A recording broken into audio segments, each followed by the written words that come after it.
প্রতিনিয়ত আমাদের সামনে এত মানুষ মারা যায়, যারা আমাদের সাথে প্রতিদিন চলাফেরা করতো, যারা আমাদের সাথে প্রতিদিন বাজারে যাইতো, যারা আমাদের সাথে প্রত্যেক দিন একসাথে বসে গল্প করতো, আমাদের সামনে সেই মানুষগুলো মারা যায়। আমরা নিজেরা তাকে কবরস্থানে নিয়ে গিয়ে তার শেষ কাজ পরিপূর্ণ করে আসি।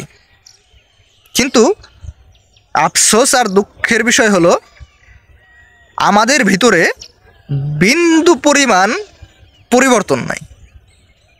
আমরা তাকে কবরে রাইখা দিয়ে এসে আবার যা তাই। এমনকি আমি ব্যক্তিগতভাবে এমন দেখছি, বাস্তব কথা বলতেছি, ব্যক্তিগতভাবে এমন দেখছি যে ওই লাশকে যখন কবরস্থান নিয়ে যায়, মানুষ যখন জানাজার পরে পিছনে পিছনে যায়, তখন কিছু কিছু মানুষ এই দুনিয়ার গল্পই করে যে ভাই তোমার ব্যবসা কেমন চলতেছে, ভাই তোমার দিনকাল কেমন যাইতেছে, ক্ষেত খামার কেমন হইতেছে। আসলে এই যে যে দুনিয়ার প্রতি যে মানুষের একটা মায়া, দুনিয়ার প্রতি যে মানুষের একটা টান, তখনও এটা ছাড়তে পারে না। তাদের ভিতরে বিন্দু পরিমাণ পরিবর্তন নাই।